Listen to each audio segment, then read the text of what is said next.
আসসালামু আলাইকুম। আমি দুবাই প্রবাসী মোহাম্মদ মুশফিক সিয়াম। একটা গোপন তথ্য দেই, সেটা হচ্ছে আমি ইঙ্গিতে বুঝিয়ে দিব, আপনারা পুরোটা বুঝে নেবেন।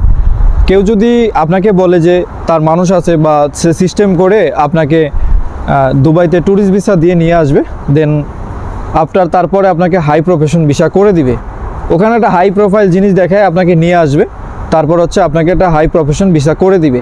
এক্ষেত্রে আপনার কাছে খরচ কত নিবে, সে কত খরচের কথা চিন্তা ভাবনা হয়েছে?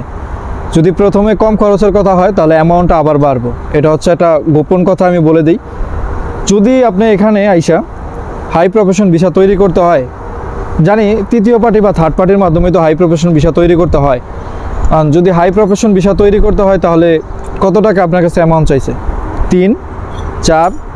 আমি বললাম যাদের হাই প্রফেশন ভিসা দিবে বা যারা হাই প্রফেশন ভিসা নিয়ে কথাবার্তা বলতেছেন, অন্তত এখানেই খরচ হবে 3 থেকে 3.5-4। বাংলাদেশ থেকে আইতে খরচ হবে আরও 1 থেকে 1.5 বা 2। কত হইল? যদি এখানে 5 হয় তাহলে বাংলাদেশ থেকে 2-7। এখন বুঝা রাখেন, আপনি এখানে আইসা কাজ খুঁজা মানুষের কাজ করবেন বা কি করবেন, এই 7 কি আপনি খরচ করবেন? 7 মানে কি বুঝাইছি এটা কিন্তু অনেকেই বুঝা গেছে, যারা লিজেন আছেন তারা বুঝা যাবেন। কারণ ওপেন কথাবার্তা বলা যায় না কিছু, কারণ তখন ওই যে আমাদের যারা থার্ড পার্টি আছেন তারা কাজ করেন এই সমস্ত নিয়ে, তখন আমরা আমাদেরকে হুমকি দামকি দেন। কিন্তু এটা হচ্ছে গোপন কথাটা বলে দিলাম। ওখান থেকে আইতে যদি 2 লাগে, এখানে 4 বা 5 লেগে যাবে, লাজিম 5 লেগে যাবে। এই যে আমার বাসার পরে মরুভূমি পুরাটা না, পরে এই মরুভূমির ভিতরে ছাইড়ে দিবে।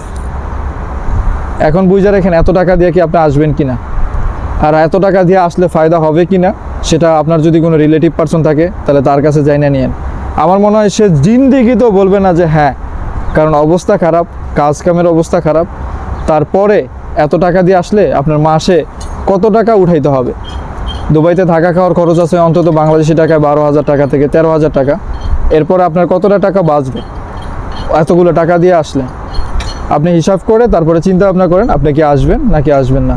আর নিয়মিত আপডেট তথ্য পাওয়ার জন্য এই চ্যানেলটা সাবস্ক্রাইব করে রাখতে পারেন। প্রবাসী ভাইয়ের চিন্তা করব সবসময় আপডেট ইনফরমেশন দিয়ে সহযোগিতা করার জন্য।